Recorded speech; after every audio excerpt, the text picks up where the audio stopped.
আপনারা নিশ্চয়ই খেয়াল করেছেন। 1 মিনিট ভাই, স্লোগান দিস না ভাই, স্লোগান দিস না, কথা শুন ভাই, কথা। কয়েকদিন আগে যে বন্যা হলো অতিবৃষ্টির কারণে, এই বন্যায় বহু মানুষের ঘর বাড়ি নষ্ট হয়ে গিয়েছিল। যাই হোক, আল্লাহর রহমতে তারপরে আমরা 100 গরিব দুস্থ পরিবারকে আমরা আজকে ঘরের চাবি হাতে উঠিয়ে দিতে পেরেছি। এছাড়াও আপনাদের সামনেই আপনারা দেখলেন আরো অনেকগুলো দুস্থ মানুষের কাছে তাদেরকে সহযোগিতার জন্য সরকারের পক্ষ থেকে আমরা আর্থিক সহায়তা তাদেরকে করেছি। কিছু দুস্থ মহিলাকে আমরা চাল দিয়েও সহযোগিতা করেছি। প্রিয় ভাই বোনেরা, আপনাদেরকে এই কথাগুলো বলার কারণ হচ্ছে যে এই যে বর্তমান সরকার, এই সরকারকে আপনারা নির্বাচিত করেছেন, এই বাংলাদেশের মানুষ এই সরকারকে নির্বাচিত করেছে। কাজেই এই সরকারের দায়িত্ব হচ্ছে বাংলাদেশের মানুষের পাশে থাকা। এই সরকারের দায়িত্ব হচ্ছে বাংলাদেশের মানুষের সুখে দুঃখে থাকা। এই সরকারের দায়িত্ব হচ্ছে এই দেশের মানুষকে দেখে রাখা। এই সরকারের দায়িত্ব হচ্ছে এই দেশের মা বোনদের পাশে থাকা। এই সরকারের দায়িত্ব হচ্ছে এই দেশের সন্তানদের লেখাপড়ার ব্যবস্থা করা। এই সরকারের দায়িত্ব হচ্ছে এই দেশের মানুষ যারা অসুস্থ হবে তাদেরকে যথাযথ চিকিৎসার ব্যবস্থা করে দেওয়া।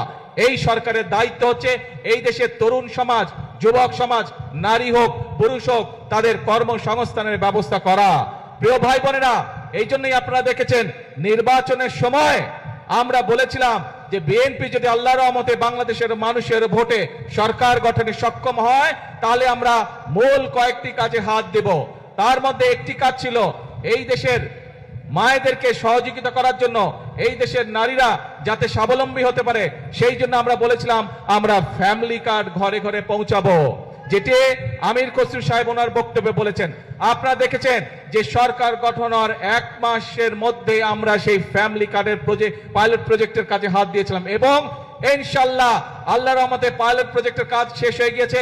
এই মাসের 16 তারিখ থেকে আমরা এই ফ্যামিলি কার্ডের কাজ শুরু করছি এবং ইনশাআল্লাহ সমগ্র বাংলাদেশে এই বছর 26-27 অর্থ বছরে আমরা প্রায় 41 লক্ষ পরিবারের মায়ের হাতে আমরা এই ফ্যামিলি কার্ড ইনশাআল্লাহ তুলে দিব এবং ইনশাআল্লাহ আপনাদেরও এই এলাকায়, এই অঞ্চলে, এই উপজেলার মধ্যে ইনশাআল্লাহ 10 থেকে 12 হাজার পরিবারের হাতে আমরা ফ্যামিলি কার্ড এই আগামী অর্থ বছরের মধ্যে তুলে দিব এবং আগামী 4 বছর ধরে এটি চলবে। আরো অনেক মা বোনেরা এই ফ্যামিলি কার্ডের আওতায় আসবেন। কেন আমরা ফ্যামিলি কার্ড দিয়েছিলাম? আমাদের ফ্যামিলি কার্ড দেওয়ার উদ্দেশ্য ছিল, লক্ষ্য ছিল যাতে ভাইদের পাশাপাশি যাতে বোনেরাও সংসারের হাল ধরতে পারে, একটি স্বাবলম্বী পরিবার গড়ে তুলতে পারে, সন্তানদের লেখাপড়া দেখতে পারে, সন্তানদের স্বাস্থ্য সেবা যাতে দিতে পারে মায়েরা, সেই জন্য মাদের হাতকে শক্তিশালী করার জন্য আমরা এই ফ্যামিলি কার্ডের ব্যবস্থা করেছি। শুধু ফ্যামিলি কার্ডই নয়, ফ্যামিলি কার্ডের পাশাপাশি আমরা কৃষক কার্ডেরও ব্যবস্থা করেছি।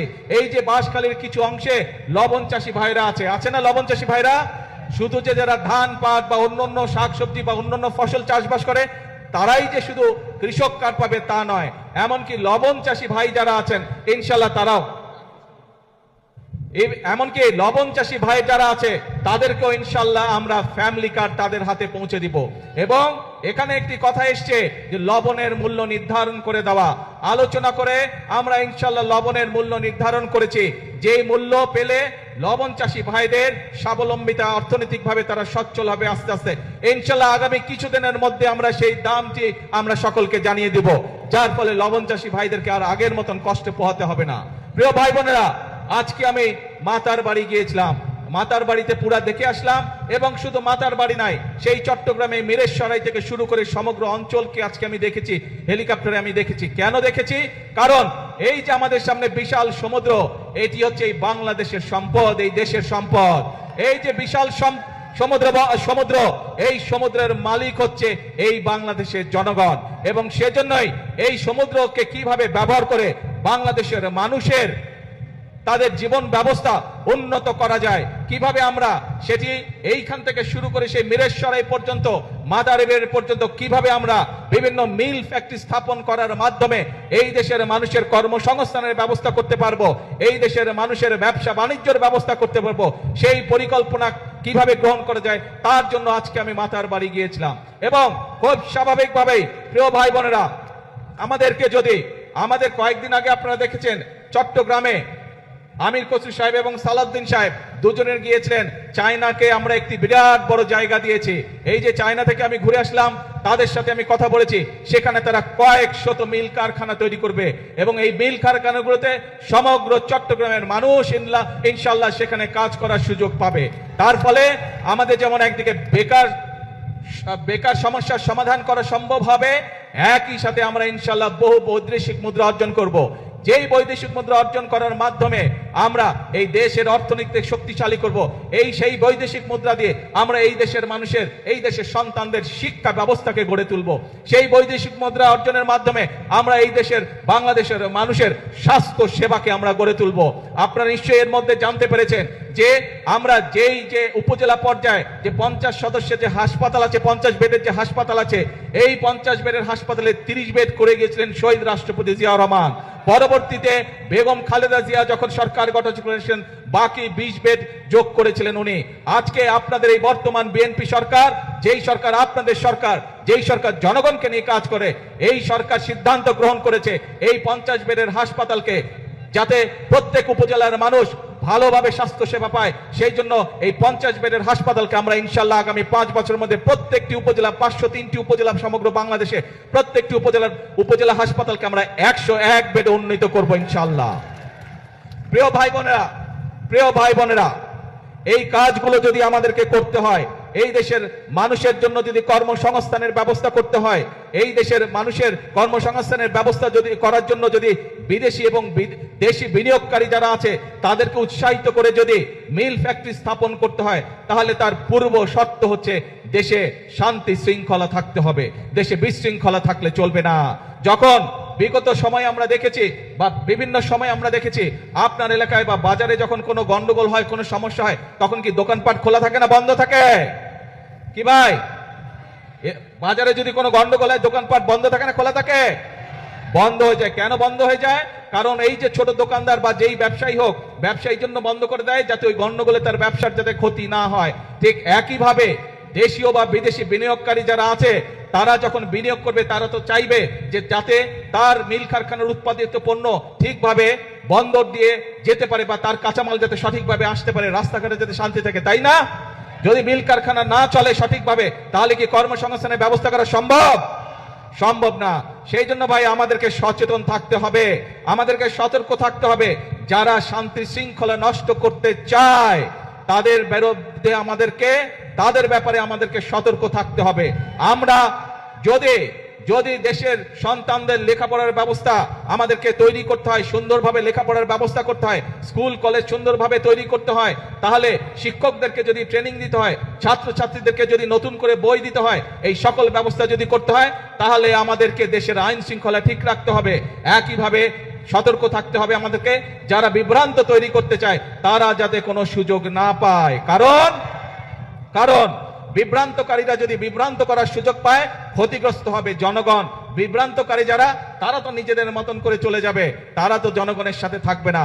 সেই জন্য প্রিয় ভাই বোনেরা, আজকে আমাদেরকে সিদ্ধান্ত নিতে হবে, আজকে বাংলাদেশের মানুষকে সিদ্ধান্ত নিতে হবে যে আমরা কি আমাদের দেশকে এগিয়ে নিয়ে যাব, নাকি আমরা ঝগড়া ফ্যাসাদে লিপ্ত থাকবো, নাকি আমরা বিভ্রান্তকারীদের সাথে থাকবো। এই ব্যাপারে আমাদেরকে সিদ্ধান্ত নিতে হবে।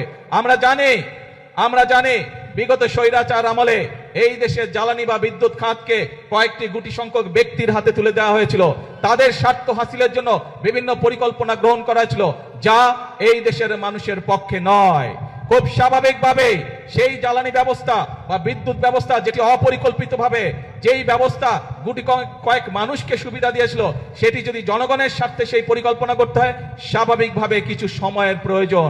আমরা এরই ভিতরে তার কাজে হাত দিয়েছি। ইনশাল্লাহ সমগ্র বাংলাদেশের মানুষের সামনে আগামী 10 বছর আমাদের জ্বালানি পরিকল্পনা কি হবে, আগামী 10 বছর ইনশাল্লাহ বাংলাদেশের বিদ্যুৎ ব্যবস্থা কি হবে, সেই প্রস্তাবনা আমরা জাতীয় সংসদে উপস্থাপন করব। উপস্থাপন করার মাধ্যমে আমরা পরিকল্পনা দিয়ে সেই কাজ আমরা শুরু করব, যাতে করে স্কুল কলেজ হোক, হাসপাতাল হোক, মিল কারখানা হোক, বাসা বাড়ি হোক, মানুষ ঠিকভাবে বিদ্যুৎ পেতে পারে। গাড়ি ঘোড়া সবকিছুতে, মোটরসাইকেল সবকিছুতে যাতে গ্যাস মানুষ ঠিকভাবে পেতে পারে, সেই পরিকল্পনা আমরা গ্রহণ করব। আমরা খেয়াল করেছি বিগত কিছুদিন ধরে গুটি সংখ্যক কিছু মানুষ এই ব্যাপারে বিভ্রান্ত ছড়ানোর চেষ্টা করছে। আপনাদেরকে পরিষ্কারভাবে উদ্দেশ্য করে বলতে চাই, বিএনপি সরকার সংসদে পরিকল্পনা উপস্থাপন করবে। আপনাদের যদি পরিকল্পনা থাকে আসুন জনগণের সামনে উপস্থাপন করুন, কিন্তু বিভ্রান্তিকর কথা বলে দেশে বিশৃঙ্খলা তৈরি করবেন না, বিভ্রান্তিকর কথা বলে জনগণের শান্তি নষ্ট করবেন না, জনগণের শান্তি নষ্ট করবেন না। কারণ 50 বছরের উপরে এই দেশের স্বাধীনতা হয়ে গিয়েছে। এখন জনগণের জন্য কাজ করার সময়, এখন দেশ গঠনের জন্য কাজ করার সময়। পৃথিবীর বহু দেশ আমাদের পরে স্বাধীন হয়েছে, কিন্তু তারা কাজ করার মাধ্যমে, পরিশ্রম করার মাধ্যমে তাদের দেশকে অনেক দূর এগিয়ে নিয়ে গিয়েছে। কাজেই আর পিছনে থাকা যাবে না, আর পিছনে পড়ে থাকা যাবে না। এখন একটি লক্ষ্য, একটি উদ্দেশ্য, জনগণের জীবন মান উন্নত করা, দেশের ভাগ্যের পরিবর্তন করা। প্রিয় ভাই বোনেরা, যেই পরিকল্পনার কথাগুলো এই সংক্ষিপ্ত বক্তব্যে আমি আপনাদের সামনে তুলে ধরেছি, আপনারা কি মনে করেন এই পরিকল্পনাগুলো বাস্তবায়িত করা সম্ভব হলে দেশের জনগণের ভাগ্য এবং দেশের ভাগ্য পরিবর্তন হবে? আপনারা কি মনে করেন? কি ভাই, জনসভার পিছনে যারা আছে আপনারা কি মনে করেন আমরা সঠিক পরিকল্পনা গ্রহণ করেছি? এই যে শিল্প কলকারখানা, বিদ্যুৎ, জ্বালানি, ফ্যামিলি কার, কৃষক কার, এই যে পরিকল্পনা গ্রহণ করেছে, এগুলো জনগণের পক্ষে ঠিক আছে? যদি ঠিক আছে ভাই, তাহলে আপনাদের সমর্থন থাকতে হবে। কারণ আমরা সবসময় বলি আমাদের অর্থাৎ বাংলাদেশ জাতীয়তাবাদী দল বিএনপির সকল ক্ষমতার উৎস হচ্ছে জনগণ। জনগণের সমর্থন থাকলে আমরা প্রত্যেকটি জনগণের সাথে যতগুলি কর্মসূচি সবগুলো ইনশাআল্লাহ আল্লাহর রহমতে আমরা বাস্তবায়ন করতে সক্ষম হব। আসুন আজকের এই জনসভায় আমরা যেভাবে আজকে দুস্থ মানুষকে সহযোগিতা করেছি, সাহায্য দিয়েছি, এই সাহায্য এবং সহযোগিতার কে আমরা পরিবর্তন করতে চাই কর্মসংস্থানের মাধ্যমে। সেটি দেশের ভিতরে হোক, সেটি আমাদের তরুণ সমাজের সদস্যদেরকে বিভিন্ন প্রশিক্ষণের মাধ্যমে বিদেশে প্রেরণ করাই হোক না কেন। অর্থাৎ আমরা চাই প্রত্যেকটি বাংলাদেশের প্রত্যেকটি মানুষ, 20 কোটি মানুষের 40 কোটি হাত, প্রত্যেকটি হাত শ্রমিকের হাতে রূপান্তর করতে চাই আমরা, যাতে করে প্রত্যেকটি মানুষ দেশ গঠনে ভূমিকা রাখতে পারে, যাতে করে প্রত্যেকটি মানুষ নিজের হাতের পরিশ্রমের মাধ্যমে নিজের এবং পরিবারের ভাগ্যের পরিবর্তন করতে চায়। আমরা সেই বাংলাদেশকে গড়ে তুলতে চাই, আমরা সেই বাংলাদেশের জন্য অপেক্ষা করেছি। কিন্তু অপেক্ষা করলে, বসে থাকলে চলবে না, আমাদেরকে কাজ করতে হবে, আমাদের ফসলের উৎপাদন বৃদ্ধি করতে হবে, আমাদেরকে মিল কারখানা স্থাপনের মাধ্যমে আমাদেরকে কর্মসংস্থান এবং শিল্পের বিপ্লব আমাদেরকে ঘটাতে হবে। প্রিয় ভাই বোনেরা, আসুন আজকের এই জনসভায় আমরা সেই শপথ গ্রহণ করি, সেই প্রতিজ্ঞা গ্রহণ করি যে বাংলাদেশের মানুষ আর বিভ্রান্ত হবে না, বিভ্রান্তকারীদের কোন রকম প্ররোচনায়। বাংলাদেশের মানুষ এখন সামনের দিকে যাবে, বাংলাদেশের মানুষ নিজেদের ভাগ্যের পরিবর্তন করবে, বাংলাদেশের মানুষ একই সাথে তার দেশের ভাগ্যের পরিবর্তন করবে। এবং সেই জন্যই আমরা বলি করব কাজ, করব দেশ, সবার আগে করব কাজ, করব দেশ, সবার জন্য বাংলাদেশ।